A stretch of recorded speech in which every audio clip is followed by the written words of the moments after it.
अगर आप भी लेना चाहते हैं देश दुनिया की तमाम जानकारी तो आज ही सब्सक्राइब करें हमारे चैनल को। साथ ही नीचे दिए बेल आइकन को जरूर दबाएं ताकि हर अपडेट आप तक पहुंच सके। नमस्कार, प्रभाव साक्षी न्यूज़ से आप सभी का स्वागत है। हर क्षेत्र में पारदर्शिता की पक्षधर मोदी सरकार ने एक बड़ा और ऐतिहासिक निर्णय लिया है। युवाओं की लंबे समय से चली आ रही मांग को मान लिया है। राष्ट्रीय भर्ती एजेंसी के गठन की घोषणा कर दी है। इस समय आप कुल मिलाकर देखेंगे तो लगभग 20 के आसपास भर्ती एजेंसियां हैं और युवाओं को कभी इस नौकरी के लिए आवेदन, कभी उस नौकरी के लिए आवेदन, इस नौकरी के आवेदन के साथ तो शुल्क देना पड़ता है, उस नौकरी के आवेदन के साथ शुल्क देना पड़ता है। इस नौकरी के जो परीक्षा होती है उसके लिए कभी वो तमिलनाडु जा रहा है, कभी मुंबई जा रहा है, कभी कहीं जा रहा है। तमाम तरह की मुश्किलातों का सामना करना पड़ता है और खासतौर पे दिव्यांगों को और जो लड़कियां हैं उनको बहुत मुश्किल होती है क्योंकि उनको अपने साथ किसी को ले जाना पड़ता है। ये बड़ी समस्याएं आती है। दूर दराज के क्षेत्र में आपका सेंटर पड़ गया है तो और मुश्किल है, लेकिन इन सब समस्याओं का निराकरण मोदी सरकार ने अपने एक फैसले से कर दिया है। क्या है ये बड़ा फैसला, विस्तार से आपको समझाएंगे। हमारी ये रिपोर्ट जरूर देखिए। इसके अलावा आपको बताएंगे कि जम्मू कश्मीर में हालात अब सामान्य की ओर हो चले हैं, इसीलिए केंद्रीय गृह मंत्रालय ने सुरक्षा बलों की 100 कंपनियों को वापस बुलाने का फैसला किया है। 100 कंपनी यानी कि 10,000 जवान जम्मू कश्मीर से वापस लौट रहे हैं, अपने बेस कैंप में जाएंगे। ये जो रिपोर्ट है आप देखिए पहले। इसके साथ ही आपको मध्य प्रदेश की एक महत्वपूर्ण खबर की ओर भी ले चलेंगे, लेकिन सबसे पहले बात करते हैं राष्ट्रीय भर्ती एजेंसी की।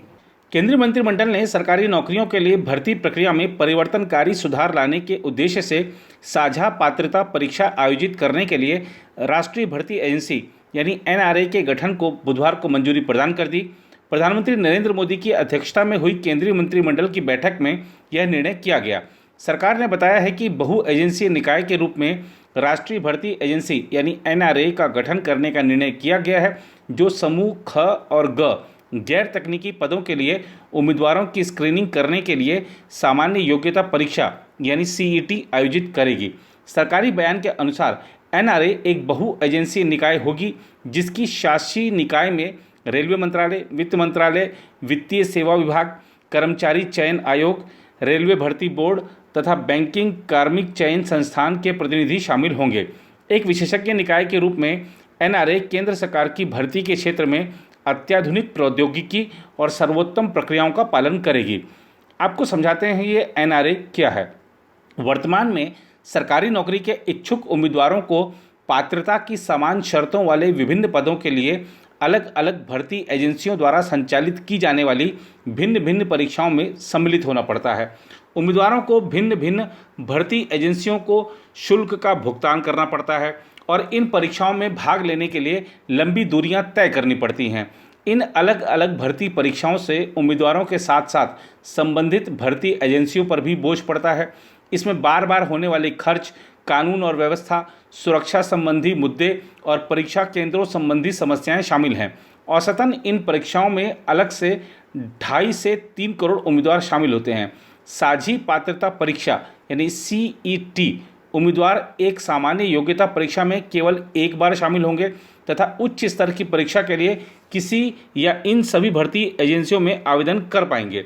बयान के अनुसार एनआरए के तहत एक परीक्षा में शामिल होने से उम्मीदवारों को कई पदों के लिए प्रतिस्पर्धा करने का अवसर मिलेगा।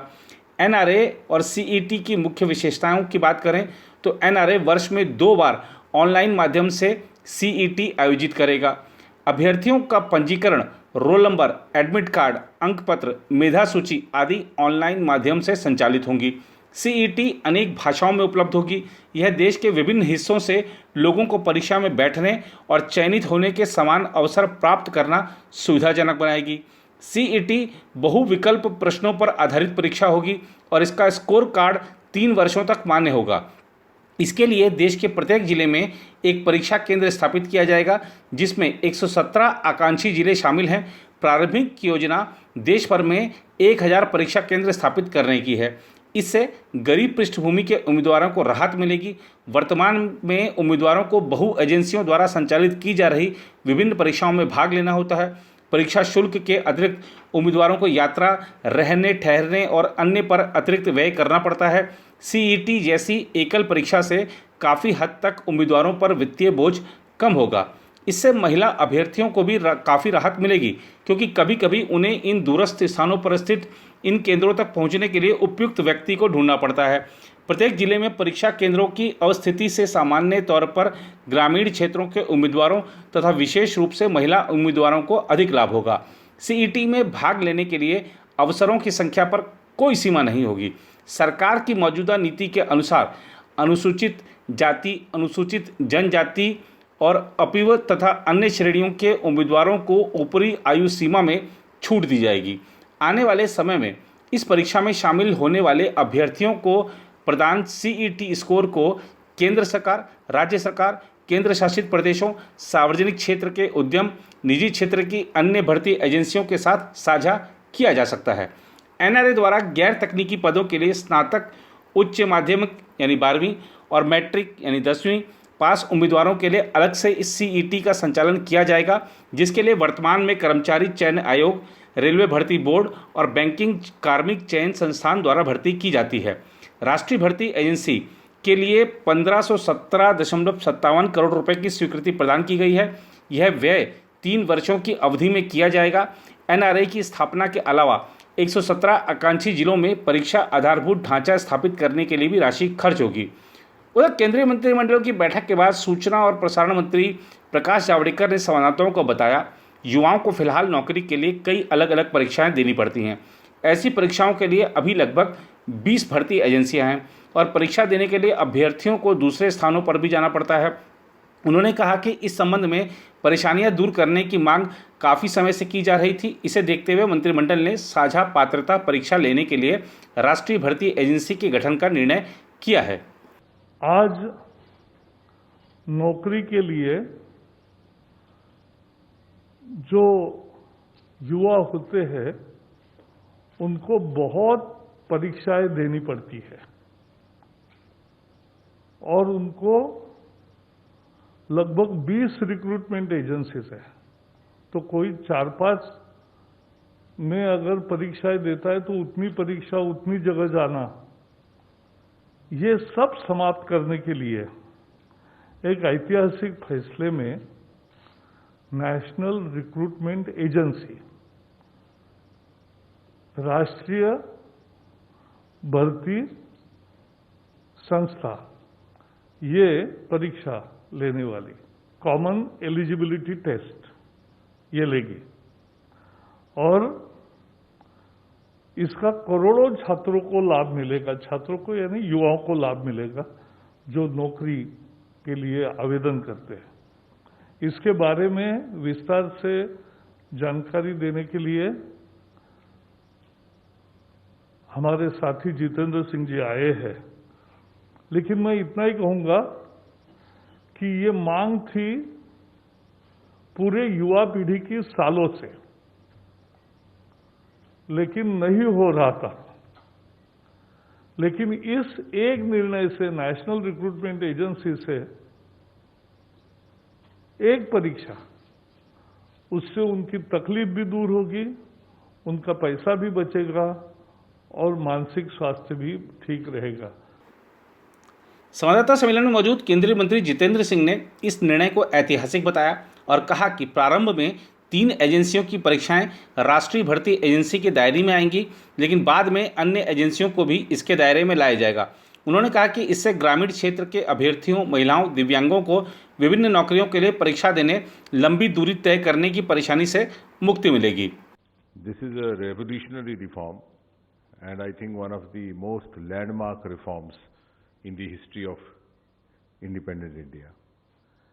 And it has been possible with the direct and the personal interest and intervention of Prime Minister Modi.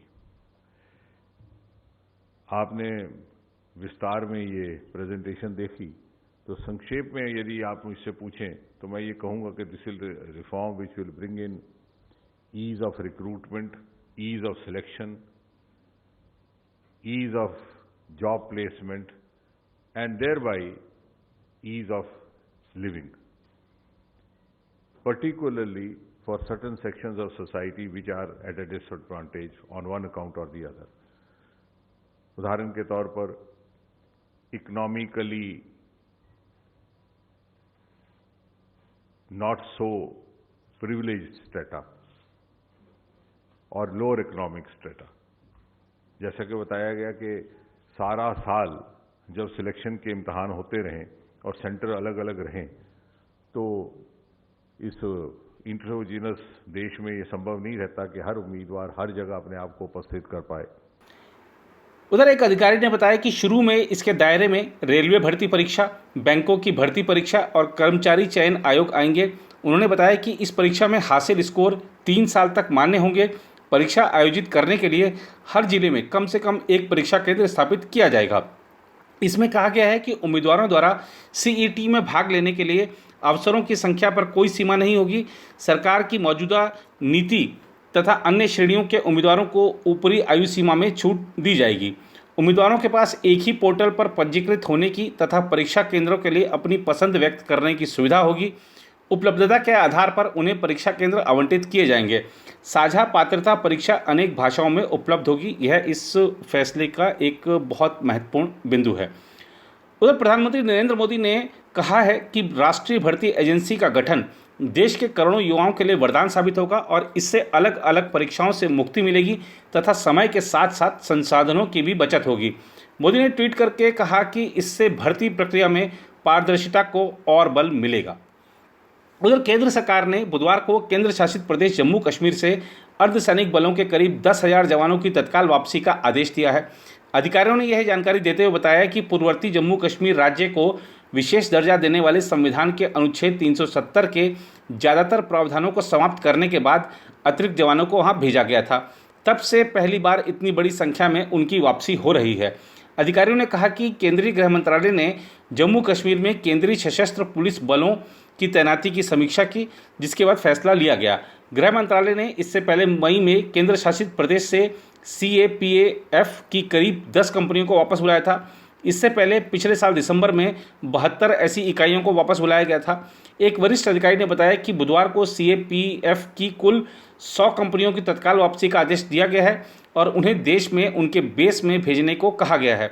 निर्देशों के अनुसार केंद्रीय रिजर्व पुलिस बल यानी CRPF की कुल 40 कंपनियों और केंद्रीय औद्योगिक सुरक्षा बल यानी CISF और सीमा सुरक्षा बल यानी BSF तथा सशस्त्र सीमा बल यानी SSB की 20-20 कंपनियों को इस सप्ताह तक जम्मू कश्मीर से वापस बुलाया जाएगा। उन्होंने कहा कि CRPF से इन इकाइयों को हवाई मार्ग से दिल्ली और अन्य स्थानों पर भेजने का बंदोबस्त करने को कहा गया है। CAPAF की एक कंपनी में करीब 100 जवान होते हैं। अब मध्य प्रदेश में कमलनाथ ने जो घोषणाएं की थी उनको पलटने का काम चल रहा है। मुख्यमंत्री कन्यादान योजना के तहत कमलनाथ जब मुख्यमंत्री थे तो उन्होंने शिवराज सिंह चौहान सरकार जो 24,000 रुपये देती थी उसको बढ़ाकर 51,000 रुपये कर दिया था। अब मध्य प्रदेश की शिवराज सिंह चौहान सरकार कह रही है कि ये इनको काम करना नहीं था, सिर्फ दिखावा करना था, तो ये 51,000 कर गए, लेकिन ये हमारे बजट के बाहर है, बहुत मुश्किल हो रहा है। 51,000 रुपये देना ये बड़ी रकम है हमारे लिए, हम तो 24,000 ही दे पाएंगे, इस पर विचार कर रहे हैं। क्या कह रहे हैं सामाजिक न्याय मंत्री जी, आपको खुद ही सुनाते हैं। हमारे मुख्यमंत्री जी ने पूर्व में जो थी वो हमारी सरकार उसी आधार पे और उस पे विचार करेगी, क्योंकि कमलनाथ जी ने तो राजनीति करके वोट लेने के लिए किए थे, तो भारतीय जनता पार्टी जो कहती है वो करती है, इसलिए विचार करेगी। हमारी कोई गारंटी नहीं, गारंटी आप लोग की नहीं क्या है कि हमारे मतलब 51,000 रुपये मतलब बहुत होते हैं। हाँ, इसलिए क्योंकि छोटी मोटे प्रदेश तो नहीं है, हाँ, तो इतना रुपये मतलब जैसे 51,000 अगर चार जोड़े हो गए तो 2,04,000 रुपये हो गए, हाँ, तो वो तो उसके बारे में विचार किया जाएगा। तो वो कहने में और करने में अंतर है। क्या किया, अभी भी पैसे लेने के लिए लोग चिल्ला रहे हैं। नहीं कम नहीं कर रहे, हम विचार करेंगे, क्योंकि शिवराज सिंह चौहान मध्य प्रदेश को चलाना है, तो मतलब जैसे झूठे वादे करके हम क्यों दें, हमने किया नहीं तो क्यों देंगे, इस पे हम लोग विचार करेंगे। जनता के पर ज्यादा पैसे है नहीं भाई, 51,000 रुपये ज्यादा होते हैं। अच्छा, तो अब उस पे विचार करेंगे। भारतीय जनता पार्टी के मुख्यमंत्री जी हम लोग सब विचार करेंगे। ये मतलब पार्टी से मतलब नहीं है, एक मतलब जनता का तो पैसा है, हाँ, और जबरदस्ती वादे करना हाँ, गलत है।